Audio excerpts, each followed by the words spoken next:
Hello, everyone. We'll get started in just a moment. Just let people enter.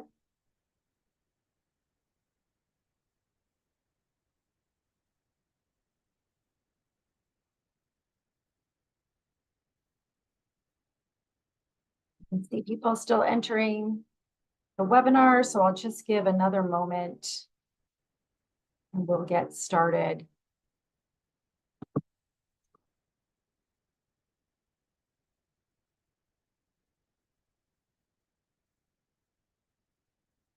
I want to welcome all of you. Happy New Year to today's webinar. I am Rachel Stoll. I'm the Senior Vice President for Research here at the Stimson Center, as well as the Director of our Conventional Defense Program. And I'm really pleased to be able to welcome you all to today's event on transparency and the U.S. arms trade, a topic that despite its relevance to many of the most pressing conflicts and crises we face today, garners far too little attention. And on a snow day here in Washington, I can think of nothing better than spending the next hour or so with us talking about this important issue. As the world's largest arms exporter, U.S. security cooperation and assistance programs have an outsized role in shaping security, governance, and civilian protection dynamics across the globe. Indeed, arms transfers continue to be the principal instrument through which the United States finds itself implicated in armed conflict across the globe, from Europe to the Middle East and beyond. With such weighty consequences, effective oversight and accountability continues to be essential for safeguarding against irresponsible, short-sighted, or poorly considered U.S. defense partnerships.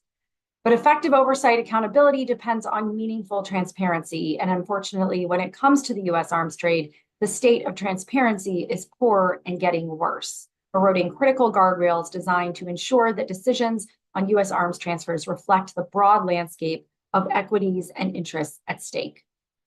Over the past year, we've sought to explore the importance of transparency in the U.S. arms trade, understand the barriers to improve transparency, and develop recommendations for reform. Today, we are so pleased to be able to share and discuss insights from that research with all of you, which can be found in our newly published policy paper available now on our website, which we'll put into the chat for all of you.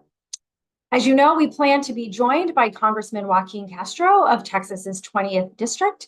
However, the congressman had to attend to pressing committee business right now, and so won't be able to be with us in person. However, we're very appreciative that the congressman was able to record some remarks that we will share with you today. And by way of introduction, let me just say that Congressman Castro's leadership on U.S. defense trade oversight and accountability has been instrumental in raising the profile of this critical issue and in progressing legislative efforts to strengthen safeguards and regulations for the U.S. security cooperation and assistance enterprise. So now let's hear from Congressman Castro.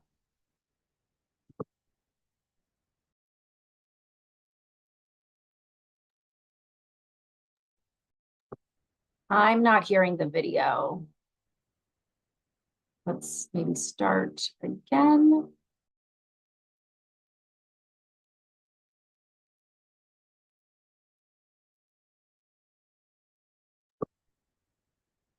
Still not hearing this. You know, when it works in the practice section and then it doesn't work in real life. We'll problem solve for just one moment and see if we can get it working again.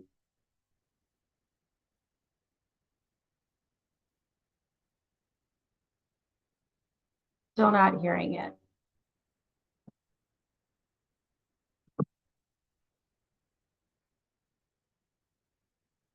We'll just give it a minute. Sorry for the technical difficulties.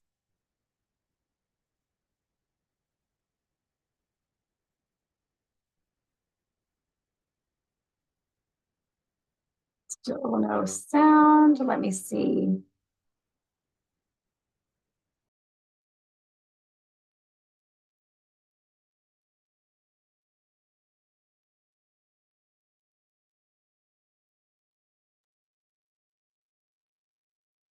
Hi, everyone.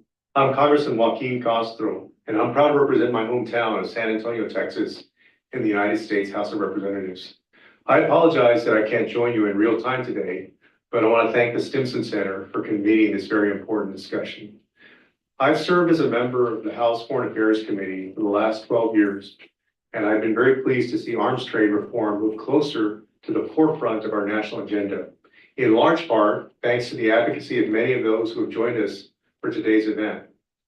Today's report by Elias Yusuf is an important examination into the consequences of our current arms trade regime, and I hope will become an important call to action for my colleagues in Congress. In recent years, we've seen a reduction in executive branch reporting to Congress, a failure to enforce existing laws, including the Humanitarian Aid Quarter Act and the Leahy laws, and the transfer of authority over small arms exports to the Commerce Department, which significantly reduced congressional oversight. The conflict in the Middle East has brought renewed public attention to transparency issues with our current arms trade policy, which I think is long overdue. As a matter of law, the White House is required to notify Congress before major military arms sales, which generally means those valued at $14 million or more. Unfortunately, there's a long and bipartisan tradition of flouting those requirements, often by breaking up big arms sales into smaller shipments that aren't subject to notification.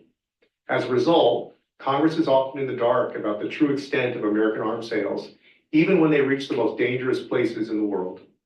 In February, Congressman Warren Davidson of Ohio and I offered bipartisan amendments to legislation that would close existing loopholes and require the State Department to notify Congress about all foreign arms sales once the value of our sales to a specific country crosses a distinct threshold. While our efforts have not yet moved forward, that bipartisan cooperation represents much needed progress in how lawmakers are thinking about transparency and reform.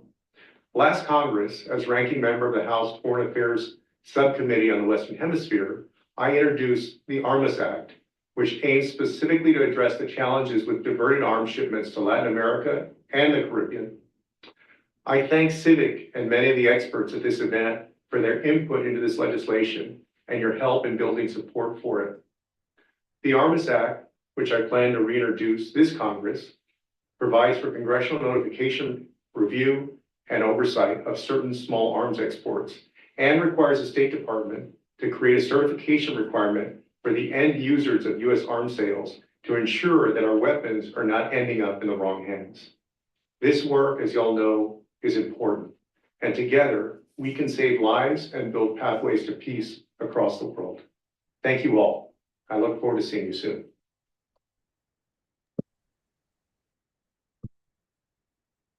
I want to thank Congressman Castro for those poignant opening remarks, which I really think underscores transparency's keystone role in unlocking more responsible and effective U.S. security cooperation and assistance practices, and which really demonstrate that this is not a partisan issue, but it is one that is about common sense national security and ensuring our foreign policy objectives are met. I also think his remarks tee us up perfectly to dive into some of the specifics from our research and the policy paper that we're launching today, and for our discussion on these larger issues. To do that, we have two great panelists with us today who are true experts on this topic. Elias Yusuf, the author of our latest policy paper, is a fellow and deputy director of our conventional defense program here at Stimson. And Annie Shield is the U.S. Advocacy Director for the Center for Civilians in Conflict. After we hear from our panelists with some opening remarks, I will open to questions, although I'm sure I will have some questions of my own. So please use the Q&A function in Zoom to ask your questions, and I will try to get to them after Elias and Annie provide us with some opening remarks. So Elias, let me turn to you to provide us a brief overview of the paper and maybe some of the key insights that it offers in terms of barriers to and opportunities for improving U.S. defense trade transparency. Great. Well, thank you, Rachel. Thank you to the Congressman and everyone for joining us today. As Rachel said, I realize that the topic of defense trade transparency may seem a bit niche, but as I hope the paper illustrates, given how consequential the U.S. arms trade is, transparency really is this indispensable linchpin in our policy ecosystem that's meant to ensure that security cooperation and security assistance remains accountable, responsible, and effective. And quite frankly, one of the inspirations for this project was the fact that in many of the conversations that we were having with policymakers, while we were focused on the minutia of transparency reforms, those we were speaking to were genuinely skeptical as to the benefits or need for more transparent approaches. So before I dive into the specific findings of the paper, I want to touch briefly on why this topic really shouldn't be niche and why it's so important as a matter of U.S. national security. And as we heard from Rachel and from the congressman, around the world, U.S. supply weapons, as you all know, are shaping geopolitics, armed conflict, civilian protection environments, and the behaviors of allies and adversaries. And these are core national security interests, and they deserve the sort of multi-stakeholder adjudication and scrutiny that is fundamental to democratic governance and ensures and incentivizes those high standards of practice and to mitigate the tendency towards risky, short-sighted, or ill-considered approaches, as Rachel said. But the default or the current default is secrecy that silos all of this critical information in increasingly narrow corridors of government and deprives key stakeholders, not only individuals like Annie and myself, but lawmakers, journalists, and even other government agencies from ensuring that the enterprise reflects their equities, their expertise, and imperatives is a real problem. I will leave it to Annie, who is far better placed to speak more specifically about how all the ways in which this opacity very clearly enables human rights abuses of the worst kind. But I think it's also really critical to appreciate how current levels of secrecy really strangle efforts to improve the dexterity, the efficacy, and the utility of security cooperation and assistance as an instrument of U.S. foreign policy. And I think those in this audience will be very familiar of all the examples that we have where security cooperation and assistance has failed to deliver returns for U.S. investments, whether that's in Afghanistan, Iraq, or the Sahel. There's no shortage of examples.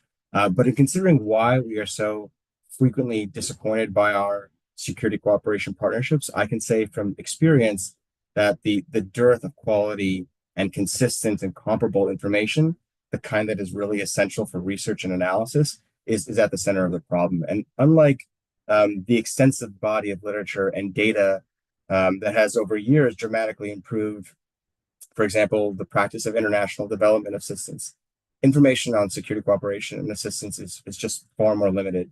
And it undermines efforts by academics, think tanks, other institutions and experts, human rights organizations, to understand what the impact of security cooperation and assistance is, and to try to improve the efficacy of those programs and to mitigate those risks. So in short, if we want this critical and exceedingly consequential instrument of U.S. foreign policy to be based on the highest standards of evidence and research, we have to also want transparency.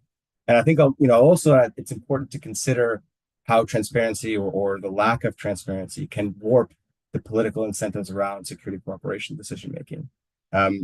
As we all know, transparency represents a critical mechanism for democratic oversight, without which policymakers are essentially absolved of the responsibility to justify and incur the political costs of their security cooperation and assistance decisions. And we can imagine, and we've seen, how decisions made behind closed doors and shielded from that kind of public scrutiny can enable more risk-tolerant approaches to these programs and just increase the likelihood that arms transfers will sacrifice commitments to our values, human rights, good governance, and civilian protection. So if we can agree that transparency is good in principle and in practice, we can then talk about what does the current state of transparency look like. And certainly there are a handful of bright spots that are worth mentioning, both past and present. We can talk about the Department of State's budget justifications, which are actually fairly good. The granularity of reporting on Defense Department's train and equip programs for the counter-ISIS mission used to be quite strong. Annual reporting on foreign military training, which is training provided through U.S. institutions.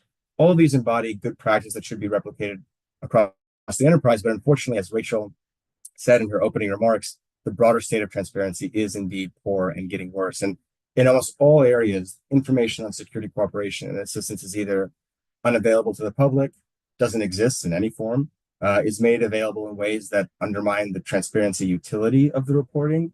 And even when they are available, as Rachel alluded to, they are becoming increasingly less detailed. The paper, which we put in the chat, provides a comprehensive overview of many of these gaps. But for the sake of time, I do want to highlight just a few that to me are among the most glaring. And the first is just the lack of transparency with respect to direct commercial arms sales.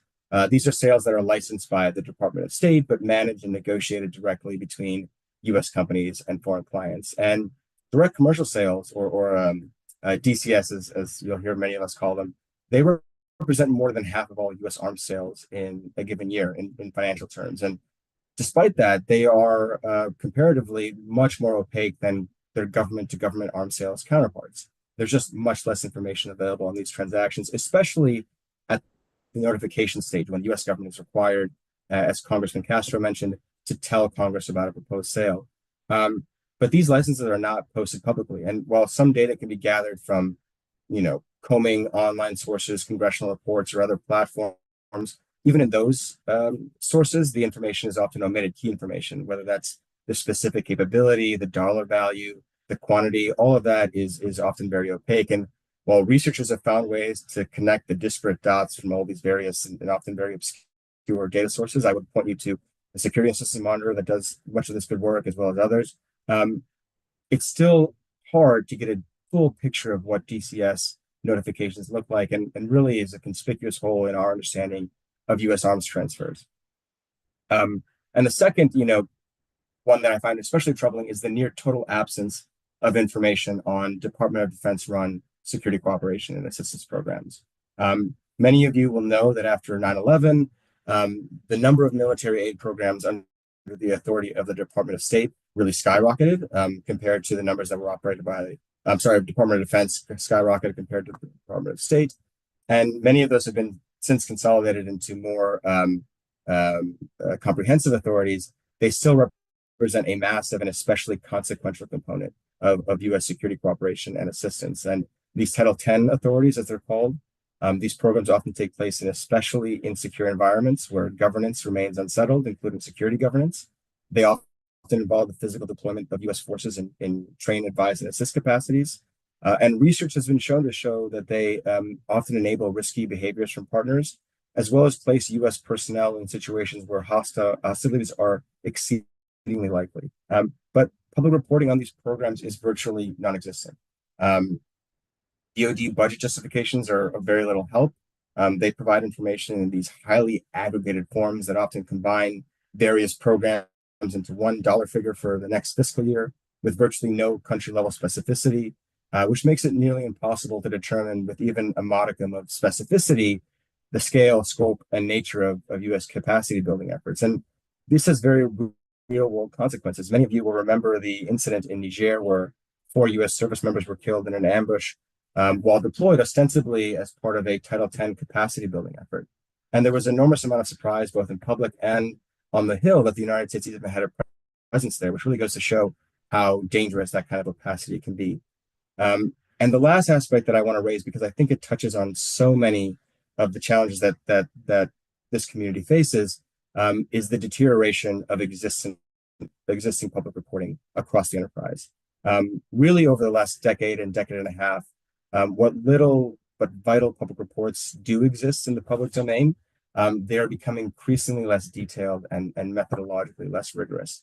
The annual 655 report, for example, which is statutorily mandated to provide lawmakers and the public comprehensive reporting on direct commercial sales over the past year, has gone from including specifics on the particular capability that's been authorized for export each year to just these aggregated financial totals by broad weapon categories, which really undermines the utility of that report for researchers, but also for lawmakers.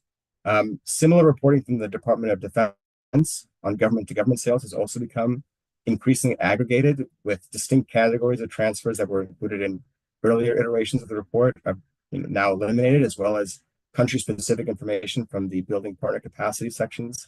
And as Congressman Castro alluded to, the accessibility of these reports submitted to Congress has also become more constrained. There was a time when researchers like myself were willing to go to the Hill and just spend hours sitting there and reviewing reports and engaging with the Hill on trying to get access to some of these key congressional reports. But the increasingly liberal use by the executive branch of for official use only or sensitive but unclassified designations has meant that engagement, that synergy between the public and the Hill has really come to a halt, and now those reports are beyond our reach. I could go on, but I think in short, this is all to say that these developments point to a very troubling trajectory for U.S. defense trade transparency and the potential for even greater opacity in what is already a very opaque operating environment. So how can we make things better? I will say that very fortunately, there is a lot of low-hanging fruit that can be seized. And the report offers, a very detailed list of some of these, but there are a number that I can highlight now that I think would be very easy to accomplish and would have a really transformative impact on the transparency landscape. This would include dedicated, organized, and accessible public reporting on direct commercial sales notifications at the time of notification, adopting more detailed and disaggregated and methodologically rigorous year-end reporting on both DCS and government-to-government arms sales, and I think critically comprehensive and detailed year-end reporting on all security assistance activities, especially Title 10 authorities operated by the Department of Defense, which I said to this day we have very, very little public information on these. And even something as simple as providing reports in machine-readable formats really elevates the utility of that information for civil society general public. As I said, the paper provides a more complete list, and we recognize that some of these may be more easily adoptable than others, but there is incredible urgency to these reforms. But I think, quite frankly, as a prerequisite for these reforms, the first step is for the US government and key stakeholders in offices working on security cooperation and assistance to recognize the importance of transparency. I think for far too long, policymakers have assumed that transparency generates political, diplomatic, security risks, all while failing to recognize that excessive secrecy jeopardizes those very same imperatives. There are costs to excessive secrecy, and we are bearing them today. So rather than thinking of transparency as this sacrificial submission to oversight, the US government really has to recognize that transparency is an investment in raising the political, strategic, tactical, and moral standards of the security cooperation and assistance enterprise in ways that ensures it is generating value for US interests and remains responsible. I'm going to stop there and turn it back over to you, Rachel. I'm happy to get into more of the details in the Q&A. Thanks, Elias. I think that was a really helpful introduction to sort of the big picture issues that are impacting efforts to be more transparent. That this isn't just an exercise of, we want to know more because we like to dig through papers, but that there's a real reason as to why transparency actually supports our foreign policy and national security interests. I wonder then, Annie, given that Elias has laid out some of the critical gaps in the U.S. arms trade, can you help us understand the consequences of some of those gaps in practice, especially as they relate to civics work on civilian protection and civilian harm mitigation? Yes, absolutely. Let me just start again by saying thank you so much, Rachel, Elias, the Stimson Center, for having me today and for your very important work on this topic. Thanks to everyone who's joining us. And a special thanks also to Congressman Castro for opening this event and for his continued work to press for increased transparency in U.S. arms transfers and security assistance. It is very appreciated. So, Rachel, as you noted, I lead Civic's U.S. advocacy efforts at Center for Civilians in Conflict, or CIVIC. And as our name would suggest, we are an organization that is dedicated to protecting civilians in conflicts around the world. And we have extraordinary teams in many countries and conflicts around the world that do that work. In terms of the U.S., as Elias, as you laid out, the U.S. is by far the world's largest arms exporter. And far too often, we see U.S. arms used to commit or facilitate civilian harm, war crimes, and human rights abuses. This has, of course, been all too clear over the last year plus of devastating harm using U.S. weapons in Gaza and Lebanon and beyond. But it's also something that happens around the world, out of the headlines, under the radar, again, in many conflicts and countries around the world.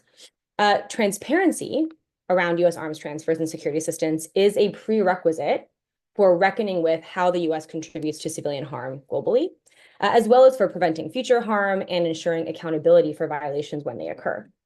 In part, and I think, Elias, you laid this out as well, this is because transparency enables meaningful public discussions about the impact of U.S. arms transfers and allows for effective oversight by Congress and civil society. So without transparency, legislators can't fulfill their critical oversight role, which has historically served as a counterweight to executive branch overreach. Civil society organizations like ours don't have the information that we need to effectively inform U.S. policies, especially around civilian harm risks and the real observed impacts of U.S. decision-making that we see on the ground in many places around the world. And U.S. constituents and voters don't have the information that they deserve about how their tax dollars are being used and how their government is affecting people around the world. The result of that, which I think Stimson, Elias, your report really distilled very helpfully, is that security cooperation is susceptible to groupthink and faulty assumptions, which lead to a distortion of policy priorities and exacerbate risks to civilians. So of course, again, this groupthink absolutely increases the risk of civilian harm and human rights violations as a result of US transfers, but it also makes for bad policy decisions more broadly. So all of that is to say, Elias, I want to echo the point that you made during your remarks that arms trade transparency, is not just a niche or a pet issue. It's core to how we have public conversations and accountability around matters that are honestly matters of life and death for many civilians around the world. I do want to lay out a few of the gaps that we've seen because, as Stimson's important work has shown, transparency around the enormous US arms trade today continues to be woefully inadequate. And as you noted, Elias has actually declined over many years. So the first thing is the real dearth of transparency around direct commercial sales. Elias, this is something that you noted, and I think me repeating you is going to be a trend, but I think this one is especially worth repeating because it's really important. Direct commercial sales are in fact the majority of US arms transfers. As you noted, most US weapons exports are sold by private companies and approved and licensed by the US government. And yet congressional notifications for these licenses are not posted publicly, and the little information that is available is difficult to access, difficult to interpret, and it lacks basic details that I think may be surprising to some, things like the dollar value of the sale and the specific articles being transferred. So it's a huge transparency gap. These sales include a wide range of weapons that pose significant risks to civilians around the world. But in particular, I also want to highlight the risks of small arms and light weapons, which are often exported commercially and raise a very high risk of fueling armed violence, harming civilians, and also can be extremely challenging to track.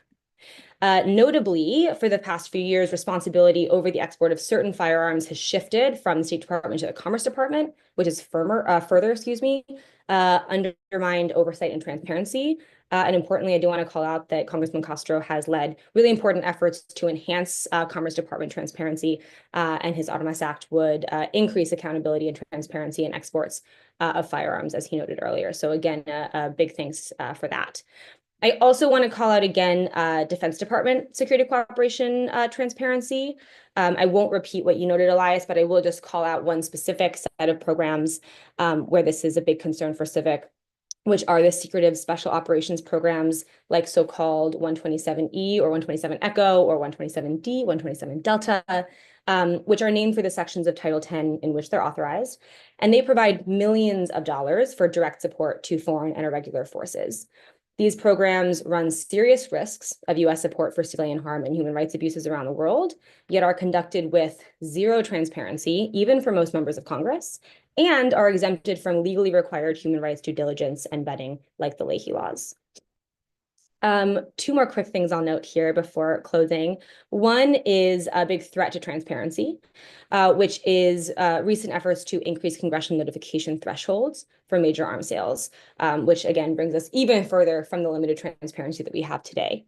So arms transfers under the congressional notification threshold, which the Stimson report lays out really well, which is to say, arms that are whose dollar value does not trigger a public notice to Congress, which is already a big transparency gap. There are, an unknown number of sales that are under that threshold. That's a gap not just for Congress, but also for the public. So those sales, there has been a concerning effort to raise the notification threshold further, which would further undermine transparency. It's something that Civic vehemently opposes. And just one threat that I'm sure we'll discuss more that I wanted to raise here. Finally, the last thing, just being cognizant of time, is the issue of transparency around tracking of US weapons and evaluating the impact of US arms transfers.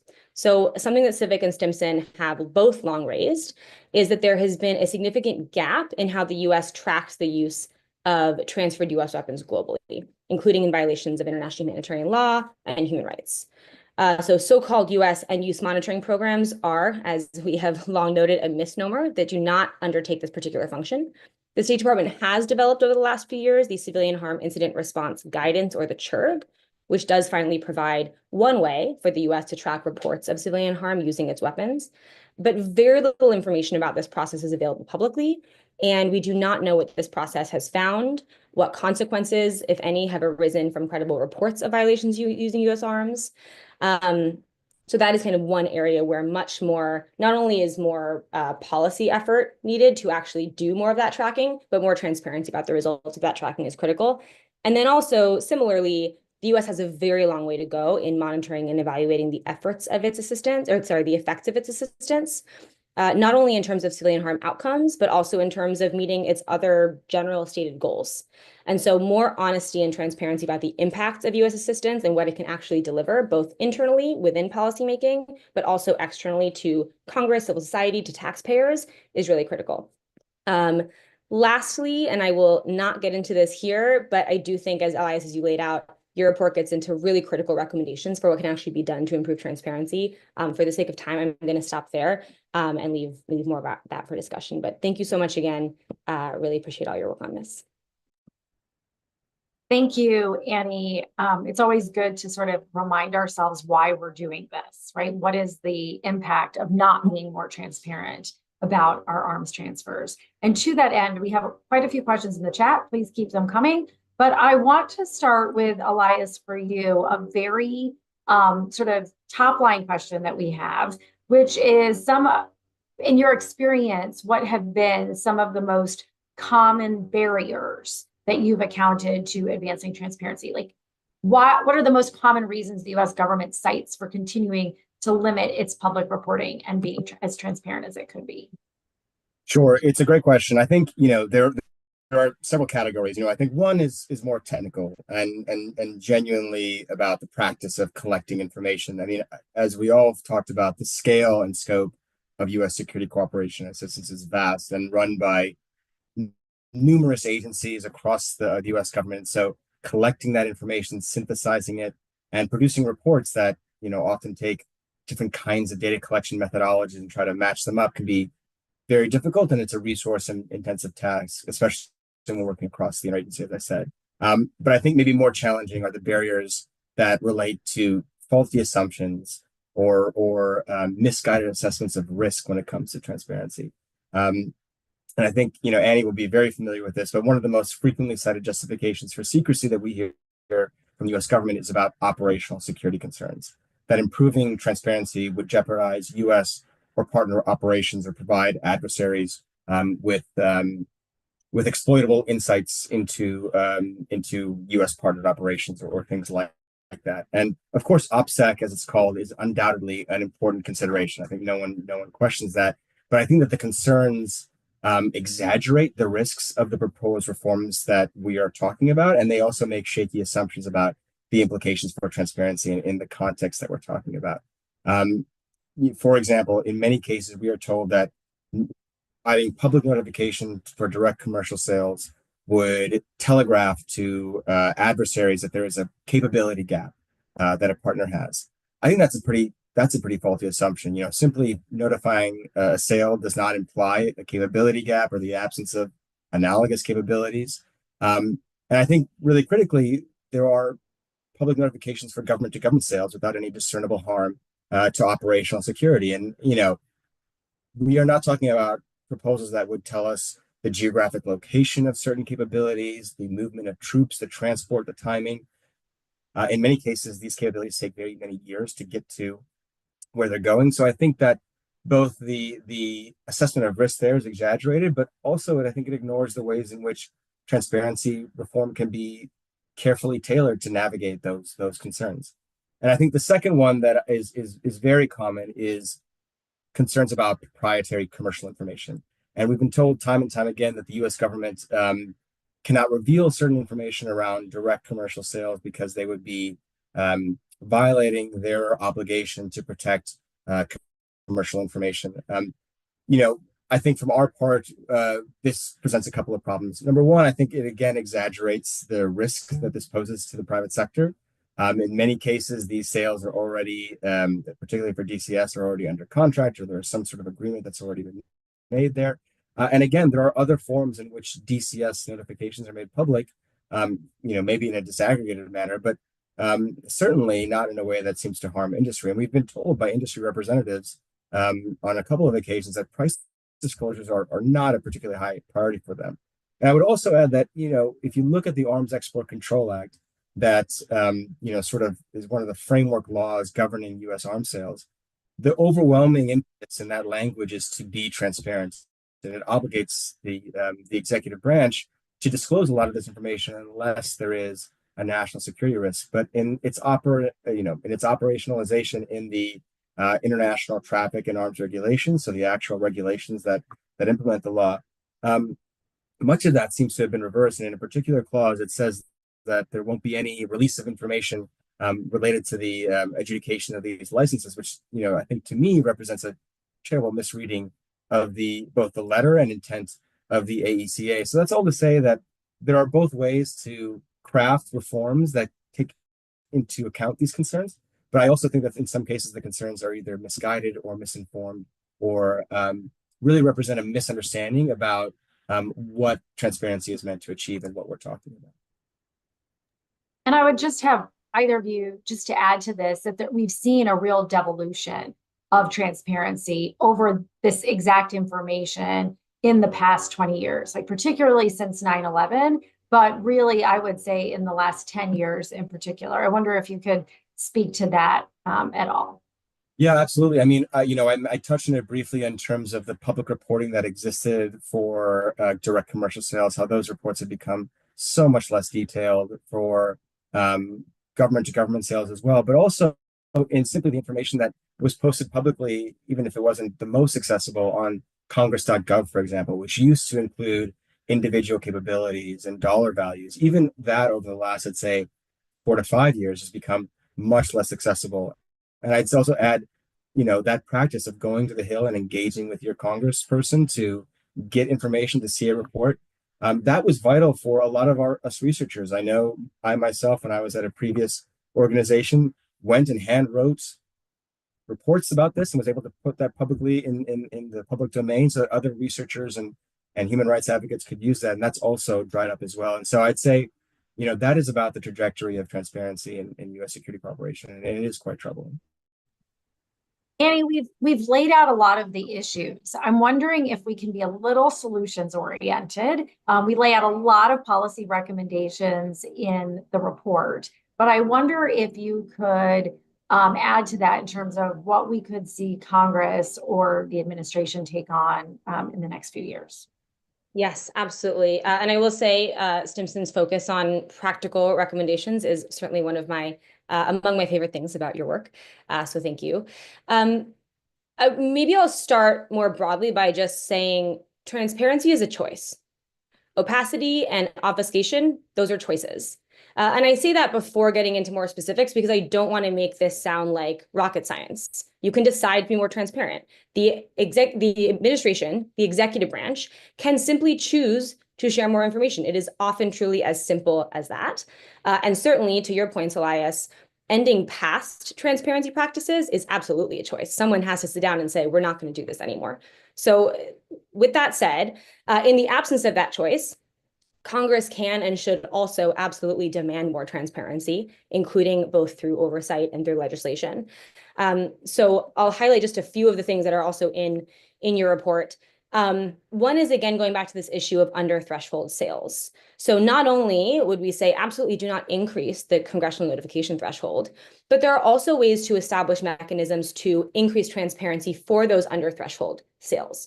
So for example, you might decide to require a notification once the cumulative value of those under threshold sales reaches the threshold for a single fiscal year. So that once that cumulative value has been reached, we start getting information about those sales. That's one way to also ensure that the executive branch isn't using a loophole, using those notification thresholds as a loophole. Another thing is pre-delivery notification. So there's often quite a lag between when something is notified to Congress and when that item is actually, built, ready, and delivered. And in that time period, the context can change, the risks can change. And so notifying Congress and the public before a delivery is another important way to improve transparency, and a very simple way, frankly, to improve transparency and allow for better oversight. There are also broader legislative efforts that address some of these critical transparency issues that should be reintroduced and passed. So things like, as Congressman Koster noted, his ARMAS Act, the Safeguard Act, bigger bills like that that can push forward a number of and solve a number of the gaps that we discussed today. And then also, as I mentioned, having more public and congressional reporting around end use monitoring, around US tracking of how its weapons are used, around the results of its monitoring and evaluation where it exists. So Congress can and should demand more reporting on the impact of US weapons. How are US weapons being used? Where are they contributing to civilian harm and human rights violations? And if the executive branch can't answer that question, why can't they answer that question? So I'll stop there, but those are just a few of those recommendations. Thanks. Yeah, I think those are really important points, Annie. I particularly loved your opening salvo of, this is a choice. And it's a choice, I think, that is not necessarily political in nature. This is not a partisan issue. This is really just comes down to different priorities and approaches to security assistance. And so we have quite a few questions about sort of what we expect will be possible with regards to transparency in the next 4 years. And do we see one aspect of, improving efficiencies or reducing civilian harm, is one of those more likely to tip the balance in the coming 4 years? Or do we see this continuing to be sort of this longer term effort to improve transparency writ large? So I'll let both of you answer, because I think we probably all three of us have different perspectives on that. Yeah, maybe I'll start because I'd hate to follow Annie's insights on this, but I think that the way that I would frame this in the coming years is that this is about, yes, it's about, of course, improving human rights and the sensitivity of our security cooperation enterprise with respect to civilian harm, and it's about improving oversight and accountability, but it's also about ensuring that these programs deliver meaningful return for U.S. investments. I think the Trump administration, as past administrations, have all been really frustrated, or certainly voiced frustration with how seemingly ineffectual some of our security assistance and cooperation efforts have been. And so the way that I would frame these reforms are about enabling the kind of evidence-based approaches that can elevate the practice and ensure that these are indeed returning for U.S. interests. In terms of what specific reforms are possible, I think one thing that we did in the report is we created a little matrix that showed you, the impact of the particular reform with its adoption effort that it would require. And there are a number that, as I said, I think are low-hanging fruits, irrespective of the administration. Even just returning to past practice for year-end reporting on government-to-government sales and direct commercial sales would be a valuable step. I really do think that posting publicly direct commercial sales in an organized, holistic way is not an enormous step forward, but would have a transformational impact on transparency. And again, this information can be gleaned by being a Sherlock Holmes of, government reporting documents and congress.gov, but it's not easy. And in many ways, it still leaves a lot of gaps. And so I think simply doing that would be a really good way to demonstrate to lawmakers and the American public that this is a government that is interested in their input and is representing them effectively. I don't know, Annie, I'm sure you have some thoughts on this as well. No, I mean, I completely agree with all of that. Yes, of course, civics' interest in transparency is the impact of transparency or lack of transparency, opacity, on civilians around the world and civilian harm and human rights. But absolutely, I mean, transparency should not be a partisan issue, first and foremost. Transparency in and of itself should not be a partisan question. It is and should be a basic function of democracy, regardless of party, regardless of who is in power, and demanding more information about the impact and effectiveness of U.S. policies and the use of U.S. tax dollars and how those are affecting people both in the U.S. but also around the world is a key responsibility and interest of Congress. And I think, to be clear, I think we have seen that demand for transparency across the aisle. I think that has been shown as something that members of Congress generally care about and should continue to demand more transparency of the executive branch across the board. So if there was any doubt, it doesn't matter who is in the White House, Civic, Stimson, and others, individually together will continue to press for greater transparency across the board. And I just want to there's some questions in the Q&A. We're talking about solely government to government transfers or private entity to government. So direct commercial sales or government to government foreign military sales. We're not talking about of conventional weapons. We're not talking about chemical and biological weapons here. We're not talking about WMD in any construct. We're not talking there. Of course, dual use has a role here, but we're not talking about individuals purchasing weapons and driving them across the border themselves as sort of private citizens. That's not. Just want to be clear from the questions. That's not what we're talking. All very important issues, just not what we're focused on today. I encourage you strongly to not only read the report that Stimson has done on this topic, but we have an entire webpage dedicated to this issue, which Elias will put in the chat after he makes a comment before I get to the next question. I can do them simultaneously. So I also want to add just on the previous question about what's possible, and the question of whether or not this is a partisan issue. I think the example of Ukraine is actually really illustrative. Both parties have had both concerns and then reasonable questions about how to support Ukraine. And the Biden administration has been remarkably transparent with respect to its arms transfers to Ukraine, even in a situation where the operational security concerns could not be more acute. But there was an understanding, as Annie said, that there was a choice to be made about enabling the kind of dialogue and discussion and debate that concerns, but also ensure that, just by virtue of having that debate, that there was some sustainability politically for that kind of effort. And I think there is a lesson to be learned there about, yes, this is a bipartisan issue. There are going to be at various moments different parties that have a concern about a particular country or a particular case. And transparency is about empowering the public also, but just simply allowing lawmakers to take up the role that the statutes, the Constitution enshrines for them as key arbiters of these decisions, which I think increasingly over the last decade and a half has been whittled away by the executive branch. Can you speak a little bit more? I'm going to just skip the question I was about to ask, and I'll come back to it. I promise those who put questions in the chat.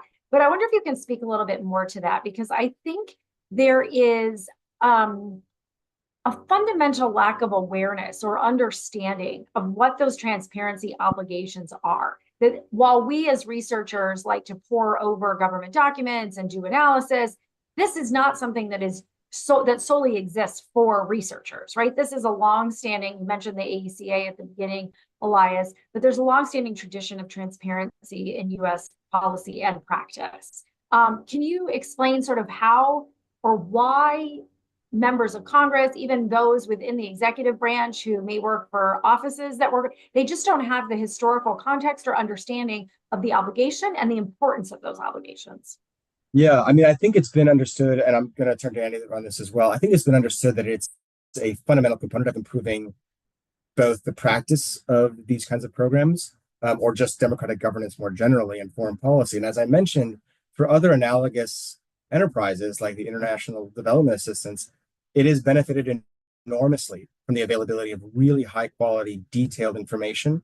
I mean, there are entire fields of academic study that look at this, not just because we want to sit and talk about it and have intellectual discussions, but because, on the ground, it makes a difference in the efficacy of these programs, in the return on investment, in the harm. I mean, international development assistance has its own risks, nothing compared to, arms transfers, but certainly it is important about improving practice.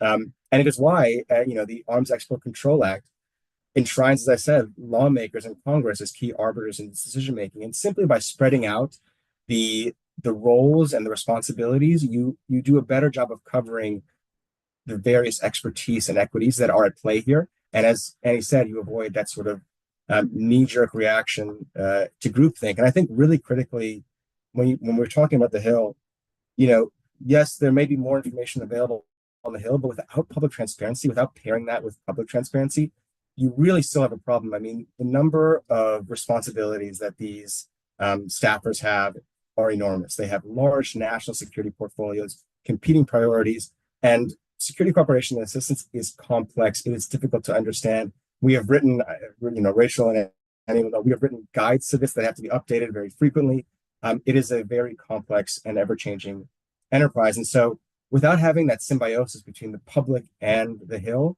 you really are shortchanging that responsibility the Hill has for oversight. We can act as force multipliers and provide our expertise, our guidance, so that the Hill is better informed and more capable of taking up that role and that responsibility that it's meant to have. I'm sure, Annie, please, I'm sorry I spoke long there. No, I completely agree. And I would just add that not only, as you note, is to take the international development assistance example or comparison, not only are the risks of providing arms, like deeply lethal weapon systems, much higher than international development aid, the amount of money spent on that is astronomical, right, in comparison to other kinds of foreign aid, like development assistance. And so to have that system and that set of policies, those assistance programs, to have those undergo so little, not only often so little internal scrutiny, I talked about monitoring and evaluation earlier, but also so little public scrutiny, in large part because of the lack of transparency. I mean, that is just grossly irresponsible policymaking, and it has, again, real impacts, life or death impacts for civilians around the world. I wonder if we can come back to this notion of metrics. Why this information is so essential, and at the end, I'll mention the event we're doing next week on this topic. But if we don't have a good understanding of what is going where, how does that impact future security assistance? So I wonder if you could sort of link, Annie, what you were just saying about metrics, you mentioned it earlier as well. This whole notion of transparency supports our better evaluation of our policies. Yeah, absolutely. So, I mean, if we don't, and I know, Elias, you've done a tremendous amount of research on this as well. So I would love your thoughts here too. But yeah, if we don't know, and if Congress doesn't know, and the public doesn't know where US weapons are going around the world, what kinds, what amounts, et cetera, that is the prerequisite in terms of information that we need to be able to do. And I say we, but also, civil society broadly, human rights documentation organizations, research organizations, other groups that are doing documentation of violations. They don't have the information that they need to be able to credibly say, this, and well, they don't have the information that would be helpful, let me say, to be able to say this specific violation was using a US weapon. The reason I make that caveat is because actually, even without this information, human rights organizations around the world do extraordinary work making that connection in a very, very credible and compelling way. But that information is really important for policymakers, for civil society, to be able to show the impact. And I say that also because the US, again, has to rely on groups around the world, because the US does not have its own policies to do that tracking on the ground. It has nascent policies, as I mentioned, that we don't know a lot about, to do more tracking of reports as they come in, that again is relying on human rights organizations and other research organizations to provide that information. But that information about where US weapons are going is really the starting point for being able to understand their impact, right? If you don't know where they are, you can't understand their impact, you can't hold those decisions accountable. Those civilians who are harmed have very little hope of accountability, at least from the US government, in terms of the US use of US weapons. And importantly, then you don't have a way to reckon with that impact and make better decisions in the future and prevent that harm from happening in the future. Oh, Rachel. Before you jump in, Elias, I want to encourage you to use some research that you've done on the Ukraine example, of how the US was able, despite operational security concerns, despite civilian harm concerns or civilian protection concerns, that the US was able to be extremely transparent with regards to arms sales to Ukraine. So this is possible. So I'm wondering, in terms of monitoring, evaluation, impact, future choices, if you could weave in some of your Ukraine research to that answer. Sorry to interrupt. No, absolutely. I think, I know Annie has heard this too, just as evidence about the value, the practical value of the research that's done by human rights organizations, think tanks, and others. We hear all the time from policymakers when we do produce research how valuable it is. And we know that it gets circulated and people use it and it becomes instrumental in sort of trying to craft certain policies. But the one investment that we really need is more information. And so the hearing that at the same time that we're unable to get some of this key data is really frustrating. And as somebody that has done work around trying to improve assessment monitoring and evaluation frameworks for security cooperation, I mean that's vital. I mean, what are we getting for the investments we make? Are we achieving not even strategic ends but tactical ends in terms of our security cooperation? And it's really hard to conduct that kind of research without good data. There are a lot of us that have done it anyways, have really found workarounds that have been enormously time consuming to try to understand what the landscape looks like and how, whether it's the political economy, the security governance landscape, the relationship with the United States has been impacted or has intersected with security cooperation. That kind of research that's so fundamental to US foreign policy becomes a lot more difficult when there is opacity. But in terms of Ukraine, again, this was really a departure and something that I think should be a lesson for how we can conduct transparency or can be transparent even in very difficult cases. And as we said, there has been almost bi-monthly updates to fact sheets and public reports on the numbers, the volume, the type of equipment that's been transferred to Ukraine, Inspector General reports on oversight mechanisms, on risk mitigation mechanisms, on findings where there have been problems. That's been very public. And I think what it's done is it's created an ecosystem of researchers, myself included, but many others that have devoted a lot of time to thinking about how can we ensure that the United States can continue to provide assistance if it chooses to, but in ways that mitigate risks over the long term, including counter diversion, conflict escalation. And it's really fostered, as I said, a community of expertise that is flowing information back into the US government about how it can have sharper approaches over the medium and long term. And I think it's a good example. I mean, trust me, there are ways that I would ask for more transparency with respect to Ukraine, but certainly relative to other large-scale military assistance efforts, there's a lot of good lessons to be learned there. And I think the same is true in other cases where there has been better reporting. Now, did the US government listen to some of those lessons with respect to Afghanistan and Iraq? Maybe not. But still, the volume of information gave an enormous amount of fodder for quality research that we're still drawing lessons from today. And maybe I'll just add really quickly, just going back to that idea of transparency as a choice, as you noted, Elias, the example of transparency around Ukraine and the ability of the US to provide all that information should really, I think, call into question the validity of the barriers that the US often says exist to transparency in other places. It was clearly possible here, and it is possible in other places. That's a really good point, Annie. We have several questions, so I'm going to sort of combine them all about the US vis-a-vis transparency practices in the rest of the world. So is the US more transparent, less transparent, transparent differently than other major arms exporters? Should the US be leading transparency efforts as the largest arms exporter in the world? Or should we not draw any lessons from US transparency? So I know that's a lot, but trying to amalgamate a bunch of different questions about US transparency versus other countries' transparency. So maybe Elias, over to you. Yeah, I think it's a great question. It's funny because the United States demands transparency of its security cooperation partners.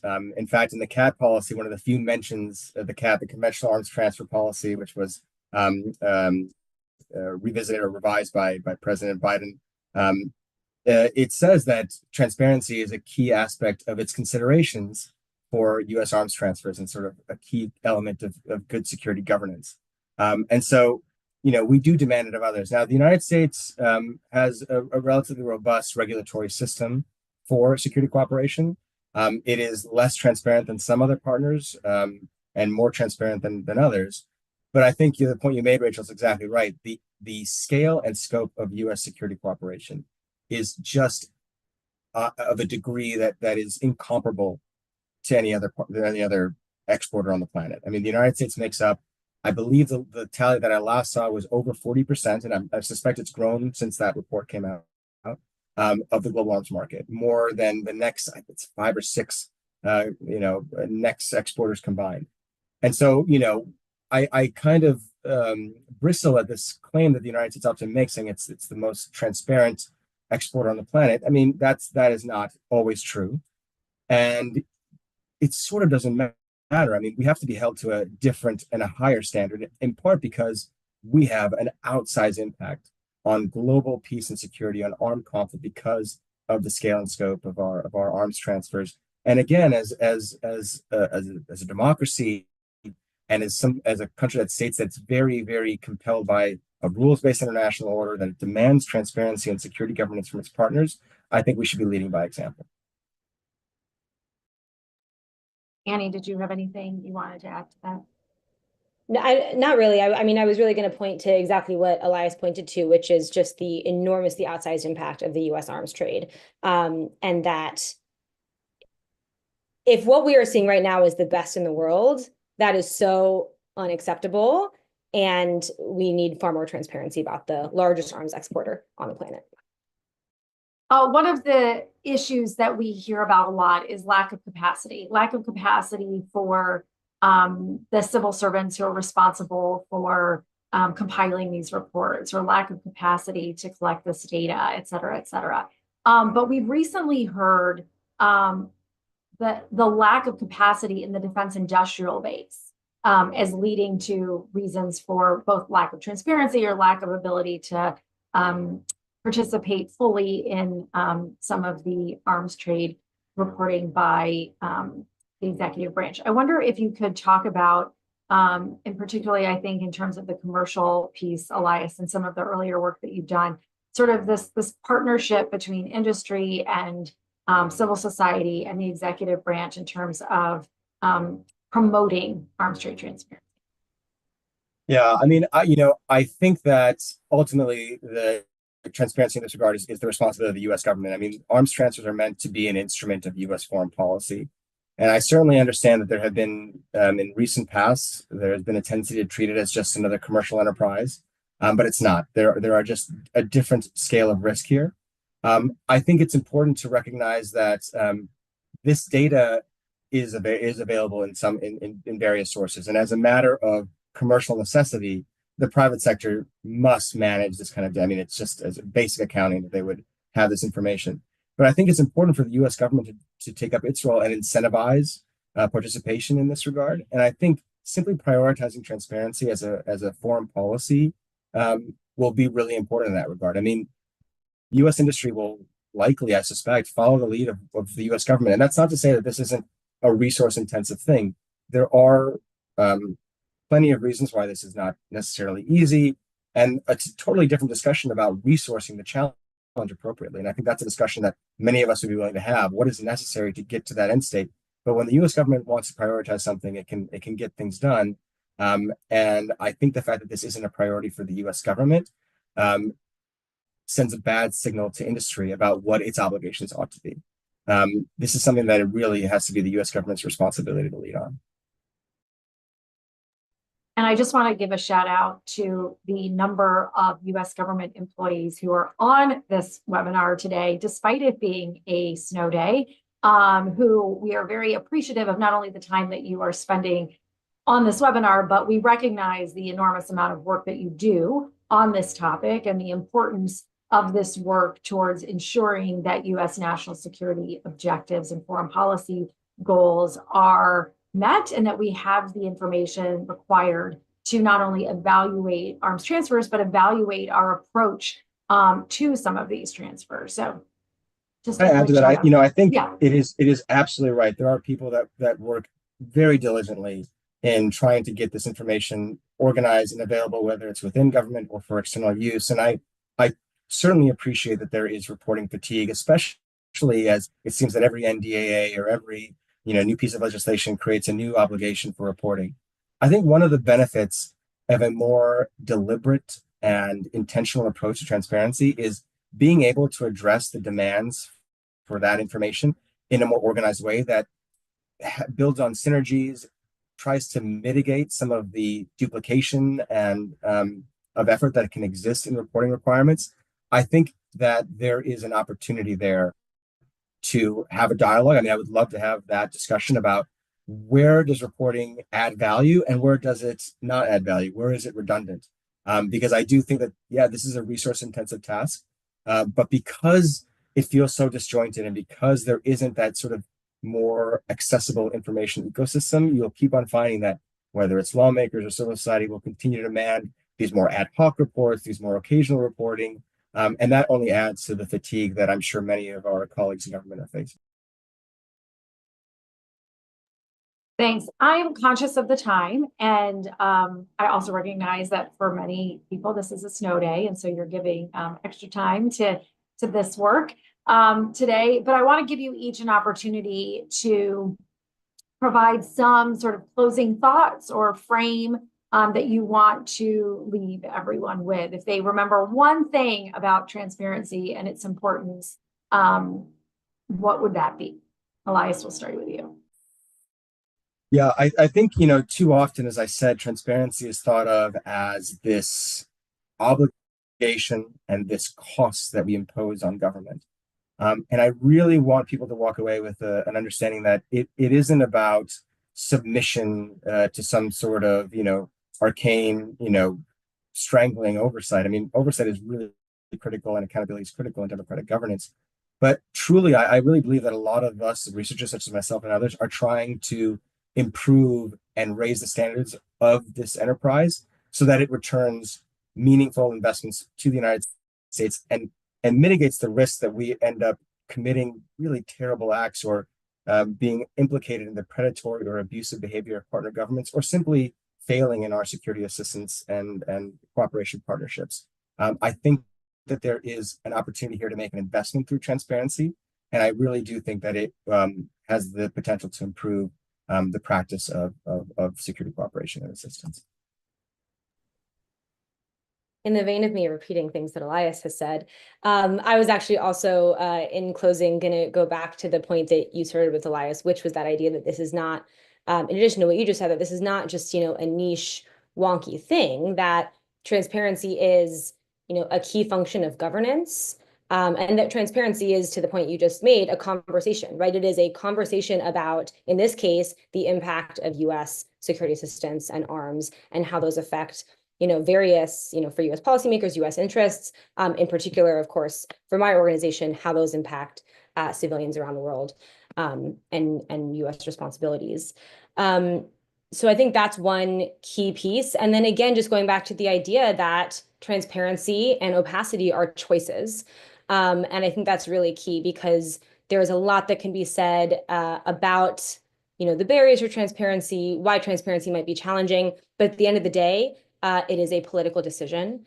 And we have seen multiple administrations make many choices to reduce transparency in a way that does not serve U.S. policy. It does not serve members of Congress. It does not serve civil society. And it certainly does not serve civilians around the world who are on the receiving end of U.S. weapons and are killed, day in, day out by U.S. arms.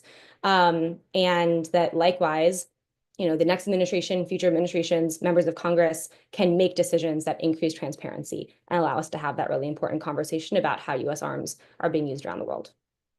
And thank you for having me.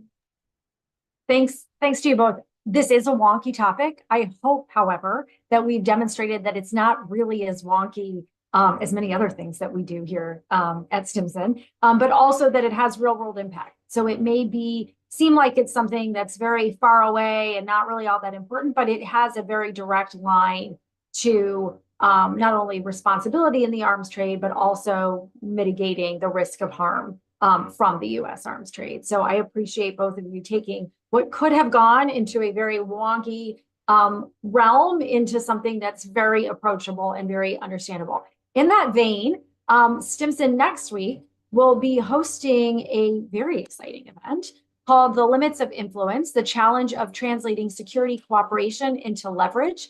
That event is next Thursday, January 16th from 9:30 to 11 a.m. and will reflect on not only Stimson's past work on the concept of if we don't sell, someone else will, but also on a new report from the Department of State's International Advisory Board that talks about the difficulty of measuring, generating, or exercising influence through arms transfers. So I hope you will all join us for that very exciting conversation next week. And until then, please stay safe, stay warm. If you're in the DC area, be careful on the roads. And we wish you a very happy new year and what will be a very exciting one here at Stimson and in the conventional defense program. Thank you.